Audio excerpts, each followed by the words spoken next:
Bismillahirrahmanirrahim. Tabarakalladzi nazzalal furqana ala 'abdihi liyakuna lil 'alamin nadhira. Allahumma shalli wa sallim wa barik ala sayyidina Muhammadin wa ala alihi wa sahbihi asma'in, amma ba'du. Yang sangat kami hormati Staf Khusus Menteri BUMN Bapak Arya Sinulinga.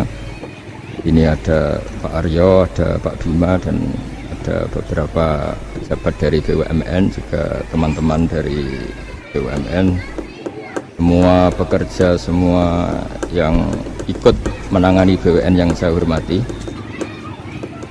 Di sini juga ada PJ Bupati Rembang yang saya hormati, Bapak Imam. Ini enggak tahu kalau Pak Aryo itu pejabat BUMN. Tahunya saya itu pengikut Gusmi. Jadi ini bagian dari ya agak-agak kecelakaan itu. Jadi nggak mau khataman sendiri, nyuruh orang lain khataman. Itu khas pejabat itu. Jadi pejabat itu kalau punya karep itu biasanya gitu. Doa ya diorderkan, khataman juga. Ini makanya punya utang ini, harus kapan-kapan khatam sendiri. Jangan nyuruh orang lain apa khataman, dia sendiri mungkin nggak khataman kan? Tapi ini memang khas kiai ya. Jadi ya, kalau di dunia khas kiai itu meskipun pejabat, kalau di depan kiai itu ya harus tetap kayak santri. Dia beberapa kali ke sini dan tidak dengan status sebagai pejabat, sebagai santri. Saya tadi ngasih tag atau takbir dalam bahasa pondok supaya nanti diserahkan kepada putra-putra Gusmi, bahwa tradisi yang beliau lakukan itu sudah benar sesuai referensi atau rujukan-rujukan kitab yang ada di beberapa pesantren. Saya sedikit cerita tentang hubungan pejabat dan kiai. Dulu Imam Malik itu ngarang kitab namanya Al-Muwatta, itu dikarang 16 tahun.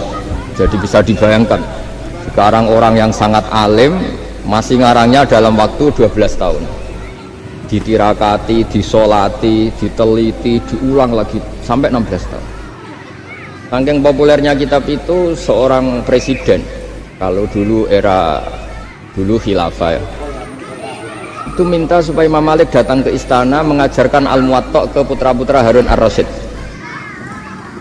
Ini saya agak muji sisi benarnya Pak Aryo. Apa kata Harun Ar-Rasyid ketika didatangi ajudan presiden? Al-ilmu yu'ta la ya'ti. Ilmu itu disoani, bukan yang soan. Jadi ini ya agak bener lah, BUMN ini sudah bener mau datang ke sini. Tapi jangan hitung utang. Saya pernah datang Gus, nanti kapan-kapan kau yang datang. Nah, itu enggak ikhlas kalau itu ngawur sekali itu kalau. Singkat cerita, Harun Rasyid itu datang. Imam Malik itu orang yang sangat menghormati ilmu, sehingga beliau duduk di atas, di sofa di atas. Karena Harun Rasyid itu presiden, khalifah, beliau ngiranya itu dipersilahkan duduk setingkat Imam Malik. Akhirnya beliau duduk berdampingan dengan Imam Malik. Kata Imam Malik sebelum ngaji, di mana-mana orang ngaji itu harus sopan, nggak boleh orang ngaji setara dengan gurunya. Turun Imam Harun Ar-Rasyid turun terus awal santri-santri. Baru Imam Malik mau mulai ngajar. Waktu saat Imam Malik itu datang ngurus KTP, datang ke istana. Kata Harun Rasyid, kenapa engkau tidak minta supaya kami yang ngurus? Kata Imam Malik, saya kalau urusan negara itu rakyat, sehingga saya daftar ya antri. Kalau urusan ilmu, kamu santri saya. Jadi orang dulu itu sudah profesional. Jadi kalau Harun Rasyid pas ngaji sebagai santri, tapi kalau Imam Malik ngurus KTP ya sebagai rakyat, ya antri, ya beliau yang datang. Jadi itu sudah ada percontohan hubungan yang sangat elegan, yang sangat saling menghormati antara seorang umaro, yaitu zaman itu Harun Ar-Rasyid, dengan Imam Malik. Padahal kitab Muwatta itu kitab yang sangat luar biasa. Akhirnya suatu saat anak-anaknya Harun Rasyid itu disuruh ngaji. Ini penggaweannya, ini pekerjaannya itu suruh bawa kendinya Imam Malik kalau mau wudhu. Karena suatu saat Imam Malik wudhu, Yang mengucurkan air itu putranya Harun ar-Rasyid. Hanya dikucurkan ketika membasuh wajah dan tangan. Pas Harun Rasyid lewat, dinasihati juga, halla ghusal taqodamaihi, harusnya kamu tidak hanya mengucurkan untuk wajahnya, juga untuk kakinya. Itu anak seorang presiden. Jadi betapa dulu itu harkat dan martabat ilmu itu sangat dihormati. Nah, kenapa demikian? Karena ilmu ini yang membentuk sebuah bangsa. Jadi kalau kita berpikir jernih ya, oke, kita ada BNN ya, polisi yang nangani narkoba, terus ada beberapa jabatan atau institusi negara yang bisa mengawal kecurangan, misalnya ada KPK, ada BPK dan sebagainya. Tapi tanpa masyarakat dibentuk kiai dan dibentuk norma-norma agama, itu capek. Mayoritas orang tidak mencuri, itu ya barokahnya dididik kalau mencuri itu dosa, kalau nanti masuk neraka. Sebelum ada KPK dan BPK, itu orang tidak nyuri ya sudah banyak. Karena memang nggak nyurinya itu faktor agama, bukan karena takut KPK. Artinya tanpa agama, tanpa nilai-nilai norma, itu nggak bisa kebayang Indonesia. Karena orang nanti nggak maksiatnya atau nggak salahnya itu takut aparat, bukan takut Tuhan. Makanya kalau guyonan anekdot khas itu, ada orang melanggar rambu-rambu, ketangkep polisi. Kamu tidak tahu kalau ini larangan? Ya tahu Pak. Kenapa tetap melanggar? Karena tidak tahu Bapak di sini. Itu menunjuk polisinya. Itu khas Indonesia. Jadi kalau nggak melanggar itu karena takut aparat, bukan karena kesadaran hukum. Tapi kalau urusan rambu-rambu itu seperti itu. Tapi kalau urusan orang tidak zina, tidak maling, tidak korupsi, itu hampir mayoritas orang Indonesia itu karena takut azab Allah atau takut dosa. Hingga di desa terbelakang yang nggak terjangkau polisi atau di daerah-daerah yang sangat terpencil, itu perilaku leluhur, yaitu tidak nyuri, tidak zina, tidak apa, itu ya tetap jalan. Karena mereka memang dididik oleh agama. Sehingga keinginan kita terbesar adalah bahwa sesuai konsep Imam Ghazali, al ulama wal umara tau'aman.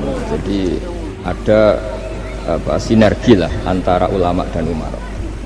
Dulu biasa raja-raja itu ngaji sama ulama, tapi ulama juga biasa antri di kerajaan untuk ngurus administrasi negara. Jadi beliau-beliau ya bisa sebagai rakyat, tapi juga sekaligus sebagai guru. Karena beliau-beliau ini orang-orang yang bisa menanggalkan egonya. Lalu kenapa kerajaan dulu itu begitu kuat? Ada contoh paling populer dalam mengelola negara, yaitu Umar bin Khattab. Itu Sayyidina Umar bin Khattab. Itu bajunya, jubahnya itu ada 12 jahitan, saking jeleknya. Jadi saking jeleknya itu 12 jahitan. Ada pernah seorang kiai yang cerita ketika Baitul Maqdis itu ditaklukkan oleh pasukan Umar, itu beliau harus naik unta dari Madinah sampai Yerusalem, karena kerajaan yang ditaklukkan itu membayangkan Umar itu seorang presiden, seorang khalifah, pasti wah. Itu ternyata pas sampai gerbang Yerusalem itu Umar itu yang nuntun unta. Karena ketika unta itu hanya satu, sama pengawalnya bilang, saya mau naik unta asal gantian. Ya 2 kilo Umar naik, 2 kilo ajudannya yang naik, sampai lepas mau pintu gerbang itu pas giliran Umar yang nuntun. Kata ajudannya, kali ini jenengan yang naik saja. Enggak, saya enggak mau bohong. Dia yang disambut ya ajudannya, karena ajudannya pakaiannya lebih bagus dan Umar pakai tadi jubah yang berjahit 12. Jadi betapa orang-orang dulu itu ketika jabat itu malah tasawuf, karena tadi dipandu oleh agama. Setelah itu ada beberapa sahabat yang usul, ada pesta gitu, karena ini hari kemenangan. Kata Sayyidina Umar, Inna Allaha ta'ala ayyara qauman faqala adhabtum thayyibatikum fi hayatikumud dunya wastamta'tum biha. Di antara kritik Allah kepada orang-orang yang enggak benar adalah jatah kenikmatan kamu sudah kamu habiskan di dunia, maka di akhirat sudah tidak ada jatah. Maka kata Umar, astabqi thayyibati, jatah-jatah kenikmatan saya biarkan utuh, maka tidak saya nikmati sekarang. Nah makanya ini saya sekaligus minta sama BUMN, pokoknya gak usah lah ngundang saya, ribet. Selain ribet ya soalnya ngaji saja. Nah ini jadi kiai itu ya bingung, ya sering dihormati orang, dicucuk, kadang disangoni. Kalau kadang ya mikir, nak jatah kuntek terus piye. Makanya saya itu ya sering ngebes, ya biasa saja hidup saya. Karena saya tidak ingin jatah saya ini habis. Tapi kadang-kadang orang itu ingin berlebihan menghormati kiai. Saya berkali-kali bilang, ketika ada orang menghormati saya itu yang repot saya. Yang menghormati benar karena menghormati kiai, tapi kiainya yang masalah kan. Kalau tidak bisa ngelola hatinya jadi tamak, jadi. Makanya ini kan ya sudah, saya tetap sebagai kiai ngajarkan ikhlas. Makanya guyonan di kitab-kitab dulu, kalau ada orang cantik sowan kiai, itu kata kiainya, saya yang bingung. Kamu melihat saya ibadah, saya melihat kamu masalah. jadi tapi kalau kiainya agak soleh ya enak, sama-sama seneng kan. Masalahnya kita ini soleh, paling enggak berusaha soleh ya. Jadi kalau Pak Aryo sowan sini itu dia benar, sudah sopan lah sama kiai, beliau jabat-jabat sopan. Saya yang masalah kan. Misalnya saya ke Jakarta terus ingat Pak Aryo ingin difasilitasi, saya kan jadi repot. Makanya kemungkinannya kecil kalau saya ke Jakarta tak hubungin itu kecil, dan tidak perlu tersinggung. Saya selama ini ya sering ke Jakarta ya biasa. Saya hampir per 3 bulan, 4 bulan datang ke pondoknya Pak Kures. Ya jarang hubungi pejabat. Ya sudah, kalau mau ngaji aja. Nah, kenapa saya menekankan ikhlas? Karena ini kan acara khataman. Di antara pokok dari ajaran Quran adalah wa ma umiru illa liya'budullaha mukhlishina lahuddin. Jadi kalau sudah berani beragama ya kita harus ikhlas. Dan saya berkali-kali bilang, ikhlas itu mudah. Harus dilatih. Kita berkali-kali memberi analogi itu gampang sekali. Lama sekali kita bilang kalau yang putih itu putih. Lama sekali kita bilang yang hitam itu hitam. Itu tidak ada yang gaji. Kenapa kita mengatakan tembok ini putih? Karena memang putih. Kenapa orang mengatakan peci itu hitam? Ya karena memang hitam. Itu tidak ada yang gaji dan semuanya ngomong seperti itu. Pas Anda ngomong Allah itu Tuhan, minta masuk surga. Pas hubungan dengan Tuhan itu selalu tidak ikhlas. Padahal kita biasa ngomong hakikat ini ikhlas. Kita ngomong tembok ini putih ikhlas, ngomong peci hitam itu. Pas ngomong kalau Allah itu Tuhan, minta surga. Padahal bedanya apa? Ini sama-sama ngomong mengatakan sesuatu yang nyata. Jika saya berkali-kali bilang, dan ini akan saya kampanyakan sampai saya mati, di antara gejolokan Allah sama orang soleh, jadi orang soleh itu nanti juga digojlok sama Allah. Kenapa kamu nyembah saya? Karena saya ingin masuk surga ya Allah. Yang satu ditanya, kenapa kamu nyembah saya? Karena saya takut neraka ya Allah. Berarti kalau saya ada bikin surga, ada yang bikin neraka, kamu tidak nyembah saya. Ya udah gitu, Gusti tempat nyembah jenengan. Tapi kadung keliwat alasannya itu. Makanya saya itu tidak pernah bilang ke anak saya gini, kamu harus syukur karena bapak dapat pekerjaan. Tidak pernah saya. Kamu harus syukur bapak punya uang, tidak pernah. Nanti syukurnya nunggu bapak punya uang. Kalau nggak punya uang nggak bapak, ribet. Maka ini yang bupati, yang pejabat tidak usah syukuran bapak naik pangkat, bapak direktur BUMN. Nanti kalau enggak sudah pensiun, sudah syukurnya hilang. Nah, karena ini kan ngaji sama kiai ya, saya ajarkan khas kiai. Nah sampai sekarang ya tidak nikmati kebesaran nama saya atau apa, karena tadi memang harus dilatih. Kalau kita bisa mengatakan putih itu ikhlas, tanpa tekanan, tanpa imbalan. Kenapa pas mengatakan Allah Tuhan harus minta surga? Padahal Allah itu tetap Tuhan meskipun tidak menciptakan surga dan neraka. Nah dari pemahaman seperti ini, para mufassir itu tahu kualitas kalimat fattaquni ya ulil albab, takutlah kepada saya. Jadi kualitas kata fattaqun naro sama fattaquni itu bagi orang-orang hakikat lebih takut kalimat fattaquni. Kata orang-orang tasawuf, neraka itu nanti, itu pun kita tidak mesti masuk. Tapi kalau Allah sekarang pun sudah ada. Jadi kalau cara berpikir orang tasawuf gini, ini karena Pak Bima mesti gak pernah belajar tasawuf, karena belajarnya nyari uang gitu. Makanya ini tak ajari cari tasawuf. Tadi sudah tak gojlok, harus ngapalkan Quran katanya. Kalau cara berpikir tasawuf itu gini, surga dan neraka itu muajalah, itu nanti. kamu nyembah Allah ingin masuk surga, takut menghindari maksiat atau takut sehingga tidak maksiat karena takut neraka.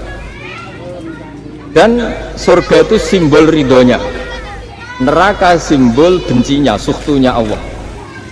Kata orang-orang tasawuf cara berpikir, Allah itu sudah ada sekarang, mulai dulu sampai sekarang Allah sudah ada. Kalau Allah sudah ada berarti Allah sekarang ya bisa berstatus ridho ke kamu atau berstatus benci ke kamu. Kenapa takutnya nanti? Wong Allahnya sekarang kok takutnya? Ya sekarang juga. Kamu harus amal tuh nakdan tuh cash. Allahnya ada sekarang ya ibadahnya harus ada sekarang. Makanya kata orang-orang tasawuf, andaikan Allah tidak bikin surga atau neraka ya saya tetap nyembah karena surga itu simbol ridhonya. Bahwa surga itu nyata ada, iya nyata ada dengan segala fasilitasnya itu nyata. Tapi bahwa surga itu tetap kamu masuk surga karena cari ridhonya Allah. Kalau Allahnya sudah ada berarti ridhonya sekarang sudah ada, harus kamu cari sekarang, jangan nanti. Jika kadang-kadang orang yang ingin masuk surga itu ya kelasnya kelas amatir. Masyhur itu. Ada seorang wali masuk surga ketemu Allah ditanya. Karena wali ini biasa mensyafaati murid-muridnya. Ya Allah, kenapa murid-murid saya tidak kelihatan sowan jenengan? Murid-murid kamu ingin masuk surga karena ingin makan enak, punya bidadari cantik-cantik itu di sana. Tapi mereka lupa saya. Ya, akhirnya di surga tapi nggak ketemu Tuhan. Karena inginnya ya sudah trauma punya istri jelek, cerewet. Banyak loh orang yang masuk surga itu yang agak kacau. Enak sudah surga, nanti di sana nggak usah sholat, nggak usah puasa. Jadi sholat yang sekarang udah ada problem. Banyak itu orang-orang Islam yang Islamnya mungkin imannya amatiran. Wah enak masuk surga, nggak ada subuh lagi, nggak ada puasa, bebas. Itu kan kurang ajar betul. Jadi ibadah itu dianggap problem. Bandingkan di cerita dunia wali itu ada wali bertanya gini, ya Allah apa di surga itu ada sholat? Ditanya sama Allah, kenapa kamu tanya gitu? Kalau tidak ada sholat mendingan saya tidak di surga. Dia tidak bisa bayangkan ada kenikmatan di atas sholat. Nah kalau jenengan kan nggak bisa bayangkan kalau di surga masih disuruh sholat. Sampai sekarang aja kita tahu berhentinya sholat itu kapan. Kalau sampean tanya gitu, kalau ingin berhenti sholat nggak wajib, majnun. Jadi orang gila langsung nggak wajib. Jadi artinya harus dilatih ilmu-ilmu tasawuf seperti ini supaya hidup itu nyaman. Hidup itu nyaman. Dulu Pak Imam ini ada Pak PJ Rembang. Itu dulu ada seorang raja didatangi ulama. Gimana cara saya tidak nikmati jadi seorang raja? Ulama itu nasihatinya gampang. Dia omongin gini Pak Arya. Pak Raja, kalau kamu di Sahara, di padang Sahara, kemudian Anda kehausan. Kalau tidak minum satu gelas air, Anda mati. Apakah? Terus kemudian yang punya air bilang gini, kamu tak kasih air, tapi syaratnya kerajaannya kasihkan saya. Kamu kasihkan apa milih mati? Wah ya milih dikasih air. Mendingan nggak jadi raja tapi hidup. Terus la tafrah bimulkin la yusawi kak samain. Kamu jangan bangga dengan satu kekuasaan, dengan satu kerajaan yang nilainya sama dengan segelas air. Akhirnya dia terjadi raja yang soleh karena ternyata apa? La yusawi kak samain, tidak sama atau ya nilainya itu masih. Nah, kita yang rakyat yang tidak jabat, misalnya masyarakat, itu ya harus berpikir gitu. Orang nggak jadi bupati tetap hidup, nggak jadi pegawai BUMN tetap hidup. Tapi kalau nggak minum air itu mati. Dan rata-rata rakyat itu bisa minum air. Artinya apa? Kita dan mereka itu sama-sama punya nikmat yang pokok, yaitu sadur rumki, nikmat yang bisa mempertahankan kehidupan. Jadi nikmat selain itu tidak pokok. Hingga orang itu bisa jadi wali. Jadi ini resep jadi wali. Jadi wali itu tidak harus tirakat dalail terus gak pernah makan nasi itu enggak, itu keberatan. Jelas sebagai BUMN nggak mau itu, mesti nggak mau itu, mesti tidak mau. Ya nggak mau ya nggak bakat, jadi sudah pasti tidak mau. Ini saya tahu banyak tentang beliau. Pak Aryo itu bin Slamet dulu, abahnya itu ditobatkan Gusmi, mengertikan agama oleh Gusmi. Karena beliau ingin tetap mencintai kiai, korbannya saya karena Gusmi meninggal. Terus mahabbahnya diarahkan ke saya. Jadi saya berdoa supaya diarahkan ke banyak kiai ya, supaya saya tidak jadi objek sasaran ya. Nanti juga repot ini. Saya itu sering disewani orang dari Kalimantan, Sulawesi, saya ingin idolakan jenengan, saya ingin dekat dengan jangan. Ya sudah lah, pakai kiai lokal di sana aja. Jadi sampai tidak ganggu saya, terus kiai lokal di sana juga tidak mahjub oleh saya kata. Saya teruskan. Jadi dulu para raja itu dilatih oleh ulama, termasuk dilatih begitu. Kamu punya kamar 1000, kalau tidur per 5 menit ganti kamar, karena eman sudah dibikin kok nggak dipakai. Tidak juga, punya kamar 1000 yang dipakai hanya satu.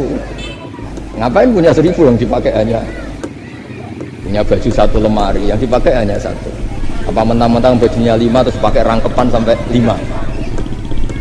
Punya mobil 5 yang dipakai ya satu. Jadi orang dulu itu dilatih sebegitu. Sehingga dulu itu tidak ada raja kecuali punya penasihat. Zaman belum Islam ada resi, kalau setelah Islam ada ulama. Sehingga mereka bisa menertawakan kerajaan. Maksudnya dianggap biasa. Ada seorang raja ditanya ulama, khas seorang raja itu apa? Merintah tidak bisa diperintah. Terus si ulama ini tiap pagi itu datang ke atas gunung, cari tempat paling tinggi terus mutolaah kitab. Kalau mutolaah kitab ya wasik ya, kayak saya kalau belajar ya asik.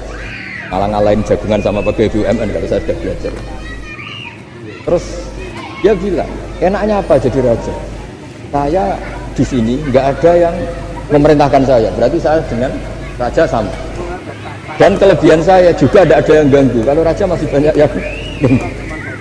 Artinya bisa mengolah. Kalau sekarang enggak. Banyak kiai yang melihat pejabat itu kayak gimana? Wong kok mulyane ngono. Buka pintu aja enggak pernah. Mulyane kayak gitu. Yang jenis ini dia rugi, sudah iri, enggak punya kenikmatan sendiri. Ulama dulu itu bisa mengelola kenikmatannya sendiri dengan cara seperti itu. Makanya masyhur Sayyidina Ali itu kalau malam itu diantara sebab beliau tambah dekat sama Allah itu diantara wiridannya itu bukan kayak wiridan kita itu enggak. Wiridannya begini, ya Allah kafani izzan antakuna li robban wa kafani fakhran an akuna laka abdan. Nah, sebagai manusia ini sudah sempurna, punya Tuhan engkau, Tuhan yang maha dahsyat, maha top. Kayak apa nyesalnya saya kalau punya Tuhan yang hanya sebuah batu, hanya pahatan batu, atau Tuhan yang mati, atau Tuhan yang kelaparan. Wa kafani fakhran an akuna laka abdan, dan saya ini bangga karena jadi hambamu. Jadi orang dulu itu nyembah Allah itu tidak harus dengan kalimat subhanallah akbar, tapi punya kesimpulan yang menjadikan mereka ini nyaman dengan Allah. Abu Yazid Al-Bustami itu diangkat jadi wali setinggi-tingginya itu diantaranya itu, kalau wiridan bilang gini, ya Allah kenapa engkau ngasih makan saya, ini aneh. Kenapa engkau ngasih minum saya itu aneh.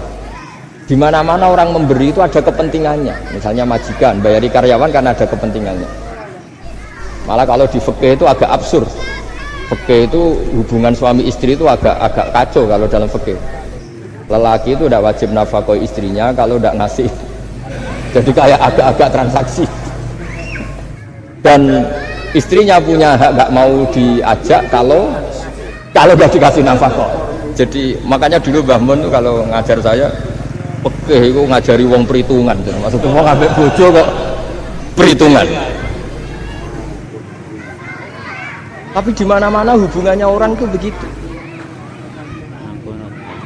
Wong kenal kiai, nak orang meloro kiai diatur ngene iki ora marem. Singkat cerita Bu Yazid itu ya Allah engkau zat yang luar biasa, engkau tidak butuh saya tapi ngasih saya. Ini fenomena aneh. Di mana-mana orang ngasih itu ada kepentingannya, apalagi pilkada. Wah itu tambah banyak kepentingannya. Artinya dia bisa mensifati Allah dengan cara yang nggak kebayang orang lain. Allah itu tidak butuh kita, tanpa kita sudah jadi Tuhan, tapi ngasih kita. Apa ya Allah alasan kau mengasihi saya? Engkau tidak butuh saya. Di mana-mana orang ngasih itu kan karena butuh.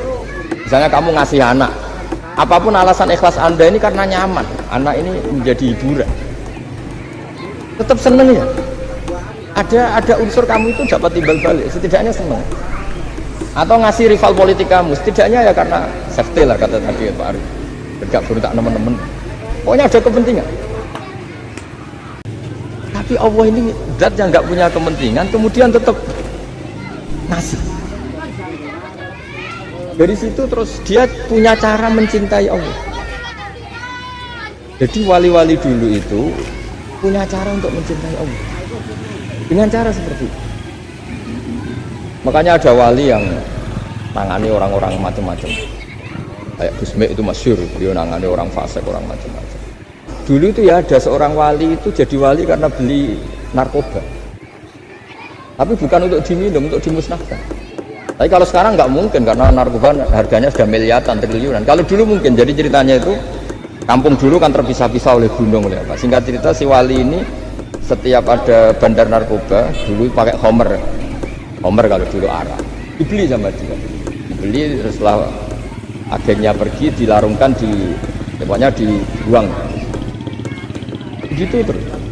Suatu saat si pengedar narkoba ini heran, kampung situ itu selalu tak kirimin Homer kok gak ada yang mabuk,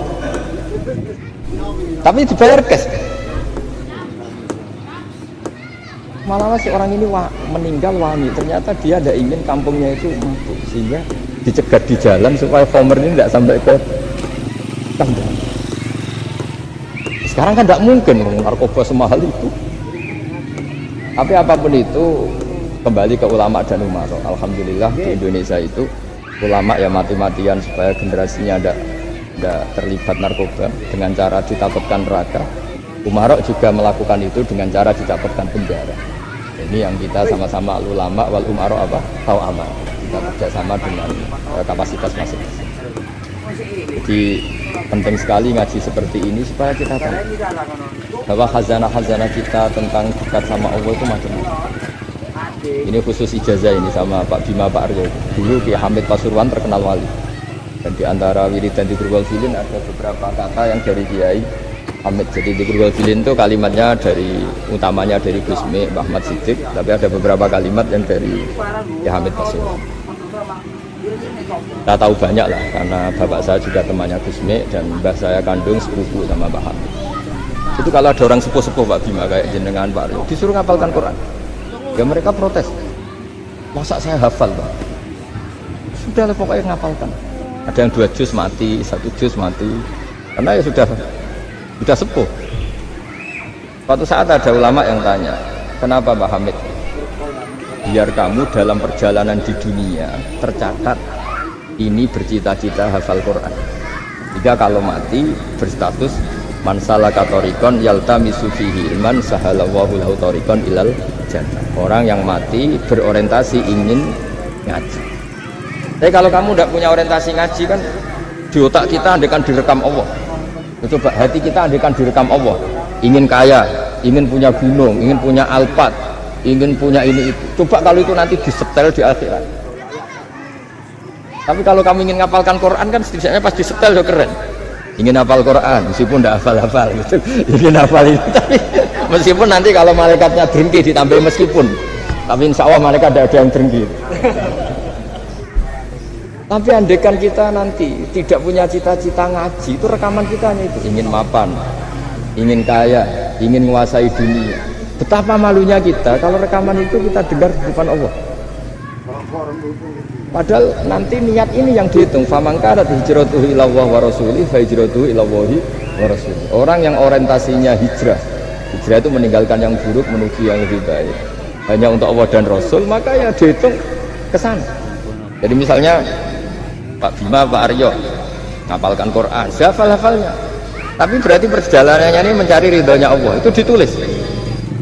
Tapi kalau kita orientasinya ingin mapan, ingin sejahtera, ya ditulis.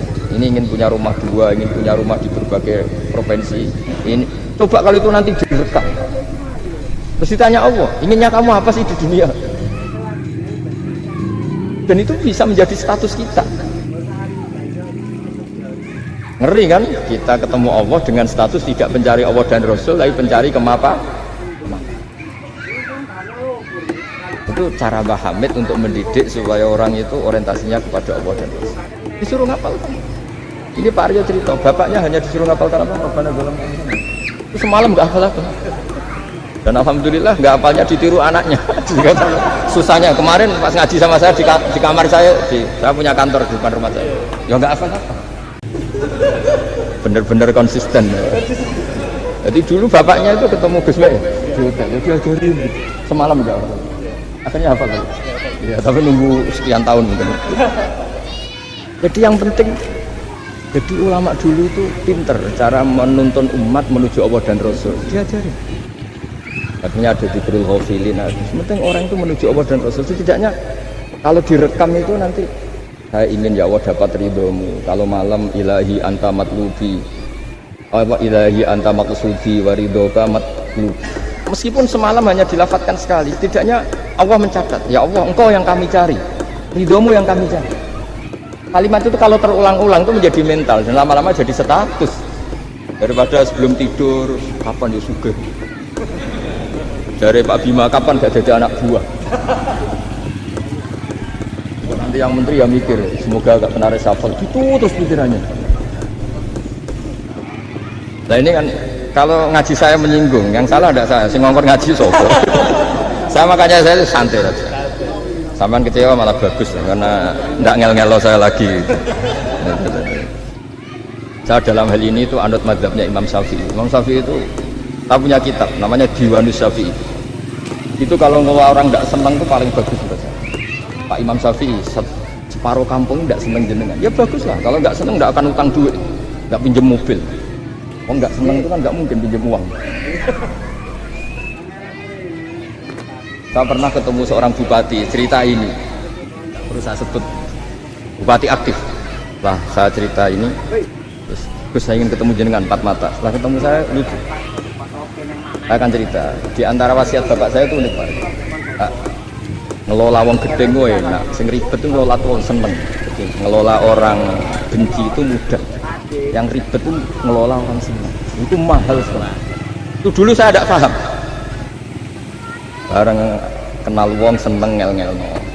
Nah, sing ra seneng kan sudah selesai. Akhirnya Mas Syafi'i kan separuh kampung ini tidak seneng jenengan. Ya bagus. Mereka tidak akan utang saya, minta tolong saya. Artinya orang dulu itu jadi yang seneng dikelola untuk teman kebaikan, yang nggak seneng dianggap menjadi harga itu murah. Hingga cerita terus bupati ini datang ke saya cerita. Yang jelas nggak bupati Rembang, ya ada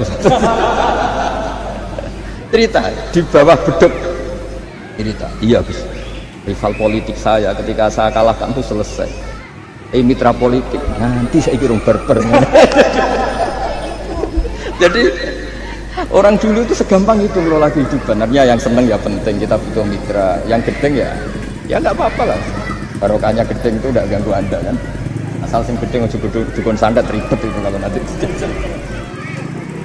Ketika Imam Syafi'i diceritain orang yang tadi nyium tangan jenengan, yang sama jenengan diluk hormat, di luar itu memaki-maki jenengan. Kata Imam Syafi'i, bagus lah, berarti saya wibawa, di depan saya ada berani. Terus seenteng itu melihat dunia. Jadi orang dulu itu, makanya mereka gampang jadi wali karena radhiyallahu anhum wa radu an. Jadi orang yang melihat Allah itu sudah ridho ya sudah. Nabi Musa itu kekasih Allah, kalimu.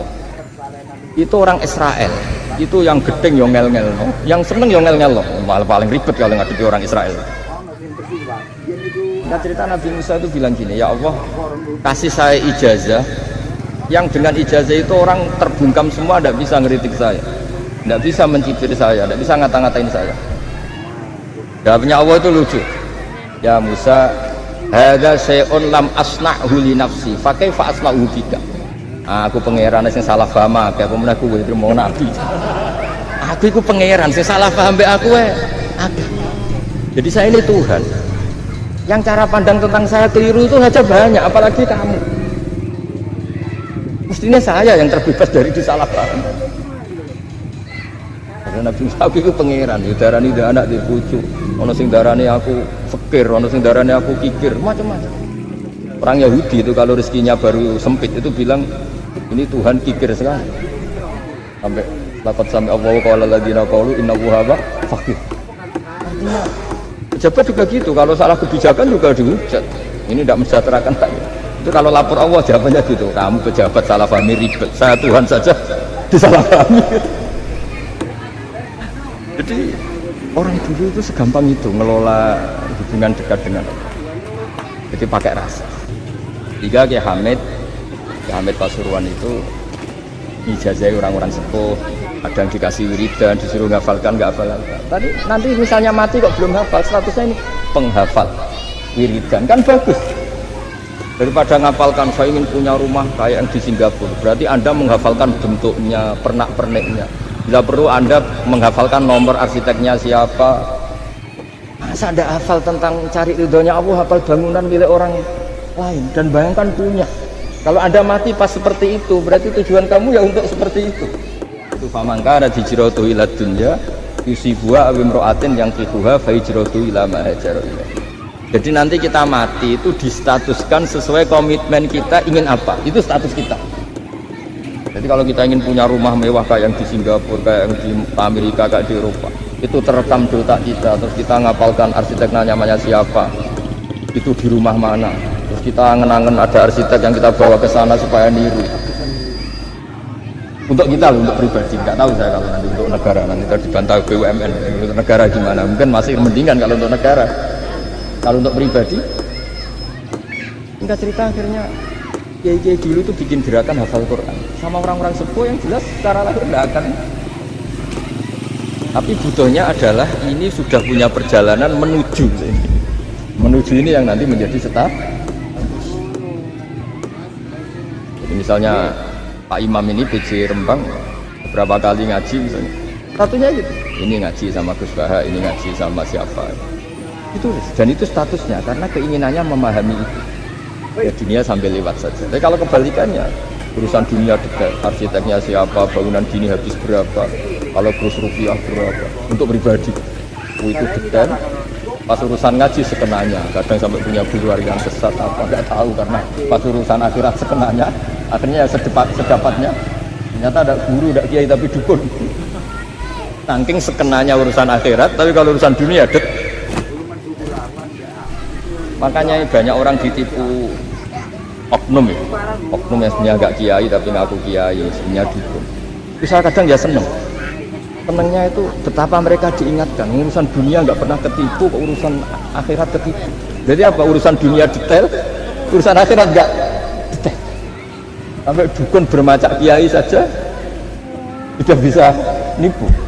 Sementara kontraktor asing yang mau nipu tidak bisa karena dia ngerti detail jejak rekamnya apa gitu. Tapi kalau nyari kiai dikenanya ini tidak nyindir, ngomong fakta.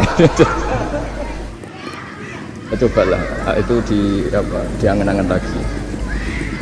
Terus ini yang terakhir, ini khusus pada teman-teman saudara-saudara kita yang nangani khatamannya Gusme. Saya tadi ngasih naskah ke Pak Aryo supaya sampai ke beliau-beliau. Saya yakin beliau-beliau sudah punya, tapi supaya ini tambah mantap bahwa kita saling menguatkan. Ini saya baca ya, ini kitab yang dipakai referensi tim lajnah penerbitan mushaf Arab Saudi dan seluruh dunia, termasuk saya. Jadi tradisi khataman kita, tadi kan kita bicara khataman. Ya saya ulang lagi, tradisi khataman kita itu kan justru ditutup dengan wa ulaika humul muflihun. Ya. Jadi tidak minal jinnati wan nas, tapi diakhiri wa ulaika humul muflihun. Jadi khataman kita misalnya minal jinnati wan nas, biasanya yang baca Quran terus baca Fatihah, terus awal Baqarah sampai wa ulaika humul muflihun. Nah tujuannya adalah supaya kalau khatam itu memulai lagi. Ya, kalau langsung an-nas minal jinnati wan nas berarti dia bangga dengan berakhirnya baca Quran. Pertanyaannya, dengan Anda ketemu Allah, seneng ya jagunganmu aku sebar. Betapa buruknya kita jadi hamba. Kayak kita dulu ketika ngaji, tak baru hure ngajine wis bar. Berarti nganggo guru problem. Makanya bangsa Indonesia itu ya agak lambat pinter karena sekolah juga dianggap problem. Pas masuk merengut, waduh sekolah. Pas bubar seneng, waduh sekolah. Jangan-jangan kita sholat juga gitu, ono azan, waduh azan. Jadi ini belum makam wakuroto ini sholat. Padahal cirinya orang baik itu menikmati sholat. Ciri utama suka ilmu ya menikmati pelajaran, enggak ini pelajaran bareng guru. Waduh, udah gitu matematika, waduh. Kita baca Quran harusnya asik, karena di situ munajat sama Allah. Ketika selesai harusnya nyesal, waduh, baru asik sama Allah kok sudah selesai. Dan Allah punya alasan untuk menyalahkan kita, karena kita misalnya baru seneng-senengnya pacaran misalnya, kan tidak mau akhir. Kenapa pas seneng Allah seneng berakhir? Nanti kalau kamu ditanyakan gitu tidak bisa jawab. Nah, pakai analogi itu makanya jangan pernah merasa akhir kalau baca Quran. Minal jinnati wan nas, terus baca Fatihah, terus memulai lagi. Waulaika humul muflihun. Sebagai bukti ya Allah, ini khataman sementara. Tapi saya akan berlanjut lagi. Terus dimulai betul. Jika ijazah kiai-kiai kuno kalau orang haji atau umroh itu supaya kuat haji lagi, kalau ijazah kiai kuno itu sederhana. Disuruh ngomong gini, Mbah Ka'bah, ini saya mau pulang, miliki rumah. Nanti kesini lagi. Kayak gitu. Sudah, Pak. Jangan setelah selesai ibadah haji seneng karena mau pulang. Berarti ibadah dianggap problem, rumah dianggap segala-galanya. Jadi itu ada filosofinya. Nah, ternyata tradisi seperti itu mudawan. Mudawan itu dibukukan. Ya saya baca ini di kitab Ghaithun Naf'i karangan Imam Waliwah As-Sofakusi. Saya baca saja. Nanti yang ngerti bahasa Arab biar diartikan sendiri, yang nggak ngerti nanti saya bantu. Takmilun. Ini khusus para hafid tadi yang ikut khataman, mohon didengarkan. Takmilun fi masaila tata'allaku bil khatmi. Al-ula sabatan nasu anil maki min riwayatil bazi wa kumpul wa ghairihima annaman qara'a wa khatama ila akhirin nas qara'a al-fatihata ilal muflihun min awalil baqarah wa sa'al amalu bihadza fi sa'iri biladil muslimin. Jadi mulai dulu kalau orang khataman itu ya An-Nas, Fatihah, terus wa ulaika humul muflihun. Dan cara seperti itu wasa al amalu bihadza fi sa'iri biladil muslimin. Semua negara dunia ya sama seperti itu. Hanya tradisi yang dilakukan bapak saya sampai semua guru-guru kita, guru Quran, termasuk yang di Jantiko dulu, sama si dulu namanya Jantiko, lama-lama mantap ya. Itu sudah benar itu. Jadi mungkin teman-teman sudah melakukan tapi nggak tahu filosofinya. Ini saya bantu. Filosofinya adalah supaya kita tidak merasa mengakhiri baca Quran, tapi sekaligus memulai. Kalau nak kue niat ngakhiri tenan itu seakan-akan kan baca Quran itu problem. Terus ketika berakhir kita senang. Sholat juga gitu Pak Imam. Yang menjadikan umatnya Rasulullah Shallallahu Alaihi Wasallam dijamin surga itu diantaranya cara sholat begini Pak Arya. Saya hafal hadisnya itu. Absyiru ya ma'syaral muslimin. Ini kata Rasulullah. Hari ini Jibril muncul dan memberi satu pengumuman yang sangat menggembirakan. Apa itu? Umatku berstatus, ya ini kata malaikat Jibril. Umatku berstatus mereka itu fa'alu faridotan wantadoru ukhra, melakukan satu fardu selesai atau addu faridotan wantadoru ukhra. Jadi misalnya tadi saya sholat subuh, status saya ditulis oleh malaikat Jibril, Hak tadi sholat subuh. Dan ketika saya ditanya, Hak kok jauh urip sampai jam 10, jam 11, ngenteni apa sholat duhur. Ketika sholat duhur selesai, orientasi saya ngenteni sholat asar. Begitu seterusnya. Hingga statusnya umatnya Nabi adalah addu faridotan wantazoru ukhra. Komitmennya adalah melakukan satu fardu dan menunggu yang lain. Berarti kita dihimpit di dua kebaikan. Kebaikan sudah kita lakukan dan kebaikan yang lain kita sekarang ngasih anak yatim. Di hati kita juga ingin mengasih lagi. Kasih orang miskin juga gitu. Itu juga kebaikan-kebaikan yang lain. Jika kita dihimpit di dua apa?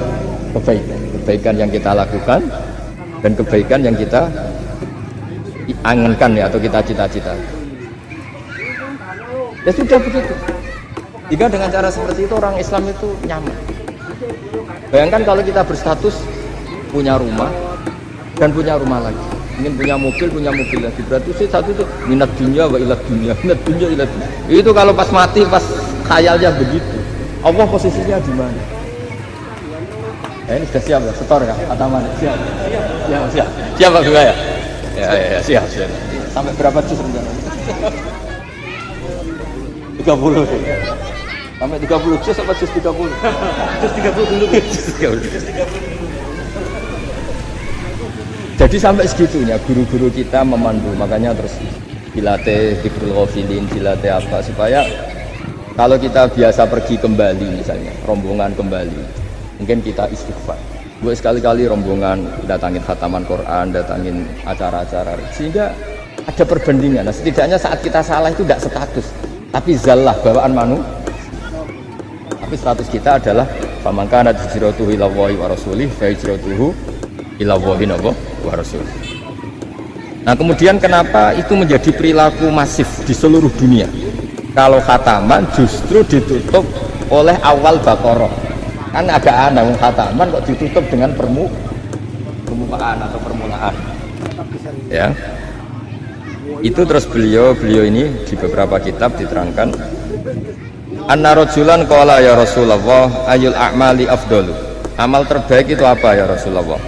Qal alaika bil halil murtahil. Terus wa ma halul murtahil? Qal sahibul qur'ani kullama khalla irtahala. Amal terbaik itu adalah amal setelah selesai ingin melakukan lagi. Apa itu? Orang yang menghafalkan Quran atau membaca Quran atau khataman Quran setelah selesai langsung dimulai. Ini di sini diartikan kullama faragha min khutmatin syara'a fi ukhra. Jadi satu khataman selesai kemudian lanjut. Ya kan kalau kita misalnya orang kaya ke Singapura